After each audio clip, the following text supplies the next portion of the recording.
Welcome to online platform of Wacom College, and in this lecture we starting the point that is sidebands in AM spectrum. तर पाठमागच्या लेक्चरमध्ये आपण amplitude modulation म्हणजे काय हे पाहिलेलं आहे. त्याच्यासोबत आपण एम्प्लिट्यूड मॉड्युलेशनच्या वेव्हफॉर्म सुद्धा पाहिलेले आहेत. Generally they are looking like that the modulated signal, carrier signal and resultant amplitude modulated signal is like that. And also we find the expression for the amplitude modulated wave, that is nothing but the equation 4. So in today's lecture we again simplify this fourth equation to find out the spectrum of the amplitude modulated wave, or one can say the frequencies present in this waveform. So look at this equation, amplitude modulated wave equation. So this is the equation for this waveform. Equation of the amplitude modulated and equation for the carrier wave is we seen in the last lecture. So amplitude modulated waveform equation is nothing but the Vc sin omega ct.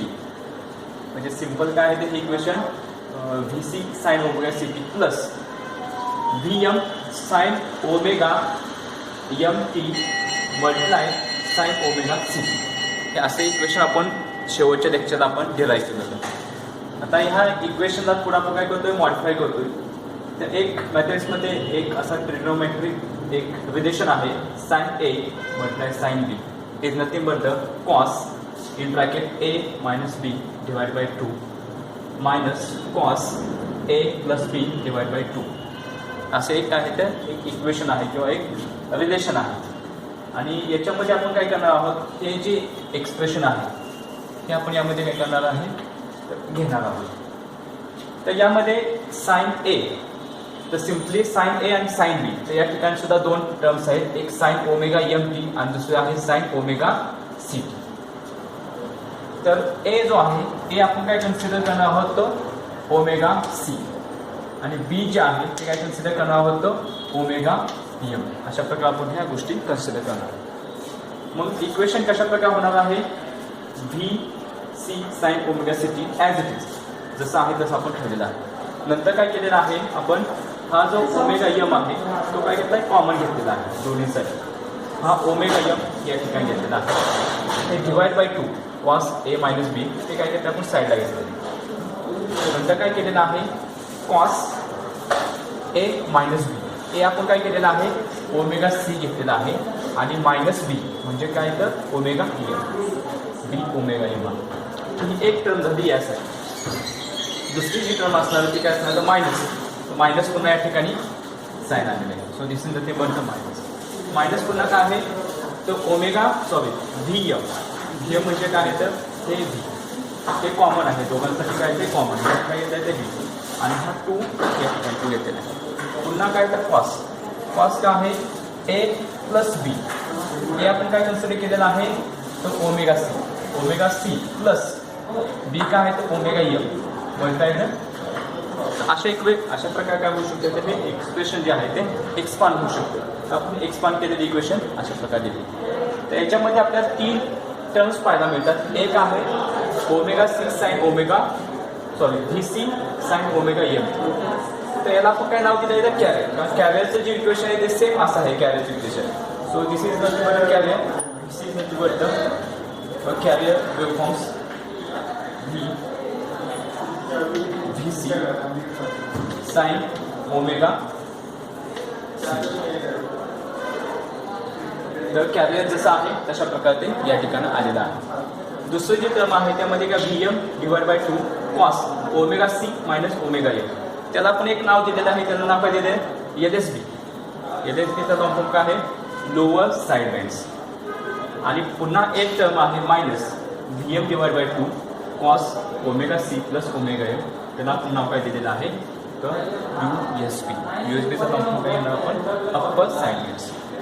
म्हणजे तुम्ही जर frequency स्पेक्ट्रममध्ये जर हा waveform पाहिला frequency स्पेक्ट्रममध्ये किंवा frequency डोमेनमध्ये. Frequency domain म्हणजे काय तर ग्राफ की ज्याच्यामध्ये काय असणार आहे तर एक्स ॲक्सिसला काय असणार तर फ्रिक्वेन्सी कॉम्पोनंट असणार आहे आणि वाय ॲक्सिसला जो असणार तो ॲम्प्लिट्यूड कॉम्पोनंट असणार. ॲम्प्लिट्यूड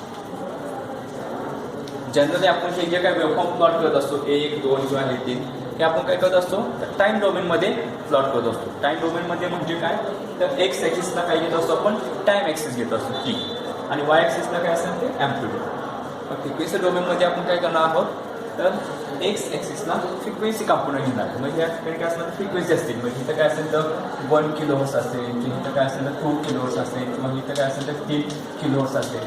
तर या ठिकाणी जे काही कॉम्पोनंट असणार स्केल असणार ते कशा असणार तर फ्रिक्वेन्सीच्या फॉर्ममध्ये असणार आणि वाय ॲक्सिसला असणार तो ॲम्प्लिट्यूड. मग असा जर आपण काय केला ह्या वेव्हफॉर्मचा जर फ्रिक्वेन्सी स्पेक्ट्रम घेतला तो कशा प्रकारे दिसू शकतो तर ह्या या फॉर्ममध्ये बघतो.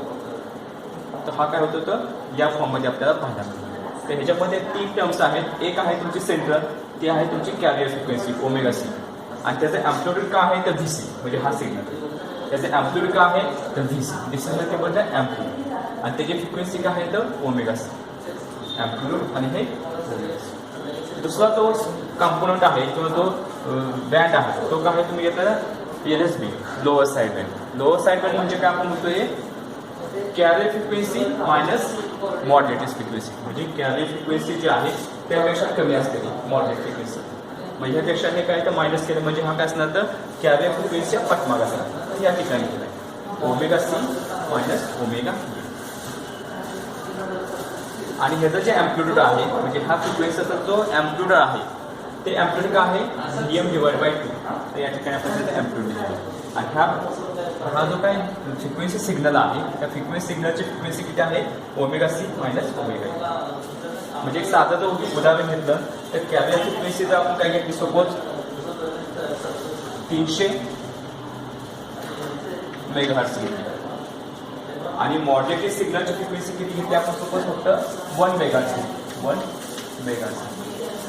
म्हणजे ही जी फ्रिक्वेन्सी आहे ती किती असणार तर तुमची 300 मेगाहर्ट्झ असेल आणि ही जर फ्रिक्वेन्सी असणार ती किती असणार 300 मेगाहर्ट्झ मायनस 1 मेगाहर्ट्झ म्हणजे किती असणार तर हे 299 मेगाहर्ट्झ. तर हा काय असणार फ्रिक्वेन्सी कॉम्पोनंट 299 मेगाहर्ट्झचा कॉम्पोनंट असणार आणि त्याची फ्रिक्वेन्सी जी असणार सॉरी ॲम्प्लिट्यूड जे असणार ते Vm/2. पुन्हा दुसरं जे काही कॉम्पोनंट असणार तो काय असणार आहे Vm/2 cos omega C plus omega M. म्हणजे काय असणार आहे तर ही फ्रिक्वेन्सी 300 मेगाहर्ट्झ प्लस 1 मेगाहर्ट्झ म्हणजे किती झाली असणार तर हे 301 मेगाहर्ट्झचा काय असणार तर हा स्पेक्ट्रम. आणि हा सिग्नल ट्रान्समिशन होण्यासाठी जो तुम्हाला बँडविड्थ लागली ती बँडविड्थ असणार ती बँडविड्थ काय असणार आहे two frequencies upper cut off and the lower cut off. So bandwidth of the AM bandwidth ही कशी देऊ शकतो आपण difference between the upper cut off किंवा आपण काय मिळेल तर USB मायनस LSB. तर ह्या दोघांमधला काय असणार तर तो डिफरन्स असणार. म्हणजे काय आहे omega C plus omega M ही फ्रिक्वेन्सी मायनस ही फ्रिक्वेन्सी मायनस काय असणार तर हे omega C minus omega M. मायनसचं काय होणार तर या ठिकाणी मायनस होईल म्हणजे काय असणार तर omega C plus omega M minus omega C plus omega M. Omega C काय होईल तर एकमेकांना कॅन्सल होईल आणि bandwidth of the AM is nothing but तर काय असणार तर bandwidth of the AM that is nothing but the twice of the omega here. So this is nothing but the bandwidth of AM is nothing but the twice of the omega m. म्हणजे तुमची moderated frequency जी काय असेल त्याच्या double काय असणार तर त्याला bandwidth required आहे. म्हणजे हा या एक्झाम्पलमध्ये बँडविड्थ किती असणार तर तुमची 1 मेगाहर्ट्झ असेल तर हे किती असणार तर 2 मेगाहर्ट्झ काय असणार तर बँडविड्थ असणार आहे. तर हे आहे तुमचं ॲम्प्लिट्यूड मॉड्युलेशन त्याचं मॅथमॅटिकल एक्सप्रेशन आणि त्याचे साईड बँड्स. आता पुढच्या सेक्शनमध्ये आपण मॉड्युलेशन इंडेक्स नावाचा एक कन्सेप्ट आहे तो एक पाहणार आहोत. आणि हे जे काय वेव्हफॉर्म आहे किंवा हे जे आपल्याला मॉड्युलेटेड वेव्हफॉर्म मिळालेले आहे मॉड्युलेटेड सिग्नल, तर ह्याचं पॉवर डिस्ट्रीब्युशन एक पाहणार आहे. हे 2 पॉईंट संपले की ॲम्प्लिट्यूड मॉड्युलेशनचा जो कन्सेप्ट आहे तो संपेल.